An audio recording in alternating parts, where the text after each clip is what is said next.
Menurut aturan adat itu yang seperti sekolah itu dilarang.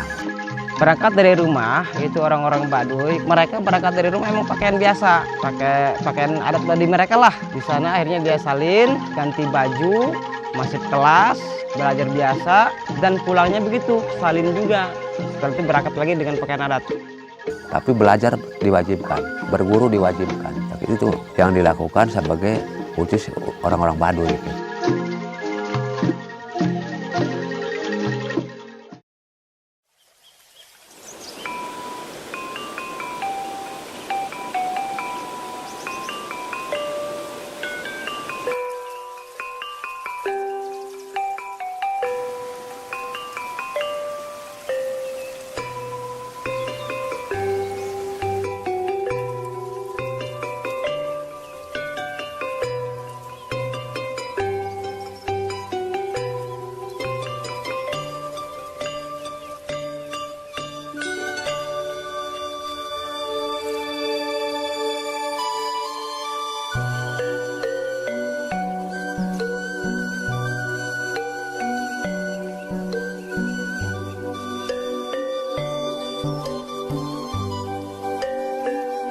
Halo Sobat Belajar, kali ini saya sedang berada di Desa Kanekes, Kecamatan Leuwi Damar, Kabupaten Lebak, Provinsi Banten. Nah, kali ini saya akan melihat bagaimana sih potret pendidikan masyarakat adat Baduy. Sebenarnya secara aturan adat, anak Baduy ini dilarang untuk bersekolah. Tapi ada beberapa anak Baduy yang mengenyam pendidikan di sekolah formal. Nah, Sobat Belajar tentu ingin tahu bukan bagaimana sih anak-anak Baduy ini bisa bersekolah di sekolah formal tanpa meninggalkan ciri adat khas Baduy mereka. Nah, yuk ikuti perjalanan saya kali ini.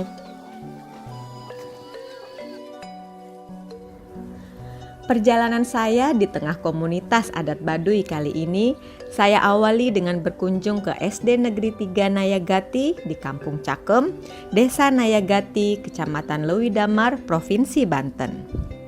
Di sini tercatat ada beberapa anak Baduy usia belajar sekolah dasar yang terdaftar sebagai pelajar aktif. Saya tertarik untuk mencari tahu bagaimana awalnya anak-anak Baduy bisa terdaftar sebagai pelajar di sekolah formal di tengah aturan adat yang melarang mereka untuk belajar di sekolah. Baik Pak Ansari, bisa diceritakan Pak bagaimana awalnya anak-anak suku Baduy ini bisa bersekolah di sini Pak? Silakan Pak. Pertama-tama itu kami dengan Kepala Sekolah dan Dewan Guru berinisiatif secara kesana itu namanya gerilya atau jemput bola. Pertama-tama yang itu saya kejar itu orang tuanya Bu. Orang tuanya saya kasih pengajaran dengan rekan-rekan Dewan Guru selama 1 minggu, 2 minggu. Akhirnya antusias orang tuanya datang, dan samping seperti itu juga anak-anaknya juga mau sekolah. Setelah itu mau, tapi dianya nggak mau ke sekolah, belajarnya mau di jarak jauh, jadi kelas jauh. Ada sebuah tempat gudang pisang. Akhirnya kami kompromi, alhamdulillah dikasih tempat di situ dipakai. Itu alhamdulillah selama itu ada siswa 22 siswa yang masuk. Selama 1,5 bulan, dan minggu depannya lagi masuklah anak-anak ke sini. Punten Ibu. Assalamualaikum. Wah, selamat pagi semuanya. Wah, hebat ya, anaknya semangat sekali Bu ya. Keren. Berangkat dari rumah itu orang-orang Baduy, mereka berangkat dari rumah emang pakaian biasa, pakai pakaian adat Baduy mereka lah. Di sana akhirnya dia salin, ganti baju, masuk kelas, belajar biasa, dan pulangnya begitu, salin juga. Setelah itu berangkat lagi dengan pakaian adat. Karena kalau pakai pakaian sekolah, mereka takutnya ketahuan oleh puun. Jadi ketahuan, oh kok anak ini sekolah gitu ya. Itulah yang dijaga oleh mereka. Mereka kena sanksi mungkin ya? Kena sanksi akhirnya karena pandemi, berjalan udah hampir 2 tahun ya. Hampir 2 tahun karena pandemi. dengan keadaan pakaian adat lagi. Karena pakaian sekolah mereka yang dulu itu sudah kekecilan. Oh, udah 2 tahun Pak ya, jadi udah nggak muat lagi. Beranjak dari sekolah, saya berkesempatan untuk ikut anak-anak Baduy kembali ke rumah mereka. Diiringi hujan rintik-rintik, setapak demi setapak kami lalui. Saya salut dengan semangat anak-anak ini yang tidak kenal lelah berangkat dan pulang sekolah berjalan kaki melalui medan bebatuan yang terjal. Setiba di tempat tujuan, kesempatan ini langsung saya manfaatkan untuk mencari tahu bagaimana tanggapan dan harapan orang tua anak Baduy yang belajar di sekolah tentang masa depan anak mereka. Kalau anak-anak sudah besar, Ibu mau anak-anak jadi seperti apa? Kalau di Baduy memang nggak maksud apa-apa kan, cuman tunggu lulus terus kerjanya di Baduy aja gitu. Harapannya yang pinter disekolahkan, terus melanjutkan ke pinter, nggak lulus gitu, nggak kemana-mana, sampai segitu aja. Dari sini saya mulai memahami alasan masyarakat Baduy melarang anak-anak belajar di sekolah formal. Tidak lain tidak bukan adalah cara mereka untuk menjaga warga Baduy untuk terus menetap dan tidak pindah ke kota guna menjaga dan melestarikan kebudayaan yang mereka jaga secara turun-temurun.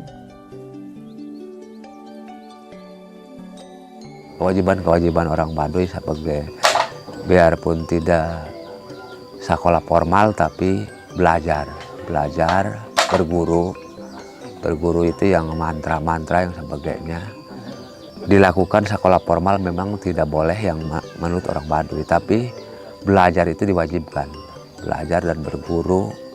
Sebelum yang dewasa tadi ibunya bapaknya yang ngajarnya gitu. Jadi di Baduy itu. Lantas, bagaimana upaya pemerintah dalam memberikan pelayanan pendidikan bagi masyarakat adat Baduy? Untuk mencari tahu, saya melanjutkan perjalanan kembali ke kota, berkunjung ke Dinas Pendidikan Kabupaten Lebak untuk berbincang tentang apa saja bentuk intervensi pemerintah yang sudah dilakukan. Untuk daerah-daerah terpencil seperti Baduy, kan adik-adik tadi sudah ke Baduy ya? Sudah ke Baduy, bisa dilihat memang di sana pendidikannya secara adat memang tidak diperbolehkan untuk mengikuti pendidikan formal, ya tidak boleh makanya. Tapi bukan berarti mereka tidak bisa baca, tidak bisa tulis. Kalau lihat ke sana lah ke Baduy, baik Baduy luar maupun Baduy dalam, saya kira hampir semuanya anak sih bisa baca, sebagian besar lah bisa baca. Bahkan sudah biasa bawa HP walaupun tidak diperbolehkan sesungguhnya di dalam ya, bawa HP. Ada juga yang jadi YouTuber bahkan saya lihat itu luar biasa. Walaupun ada 1-2, kalau lihat sana ada 1-2, bahkan ada yang sudah masuk perguruan tinggi juga dari Baduy. Ada 1-2 walaupun tidak secara ini tidak diperbolehkan oleh adat ya. Itu, tapi sekali lagi bukan berarti masyarakat Baduy itu tidak bisa baca, tidak bisa hitung. Saya lihat aja mereka juga, karena bagi mereka belajar itu bukan berarti harus di sekolah. Kehidupan sehari-hari juga bagi mereka adalah belajar. Nah, berarti dari Dinas Pendidikan nih Pak sebagai perwakilan pemerintah nih Pak upaya apa saja Pak yang sudah dilakukan? Kan anak Baduy ini tidak bisa bersekolah formal, tidak diperbolehkan. Nah, mungkin untuk yang pendidikan informal atau di luar institusional seperti itu Pak, apa yang sudah dilakukan Dinas Pendidikan?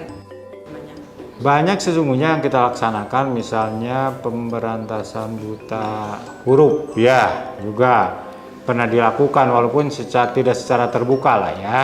Kemudian juga kita di situ mendorong PKBM walaupun tidak dekat ke kampung mereka, tapi ada. Tapi alhamdulillah partisipasi masyarakat, ada yang sudah bawa anak itu di sana itu ikut belajar. Ada ibunya bawa anak, saya lihat ya sambil bawa anak belajar paket B ya. Nah, itu luar biasa motivasinya sesungguhnya.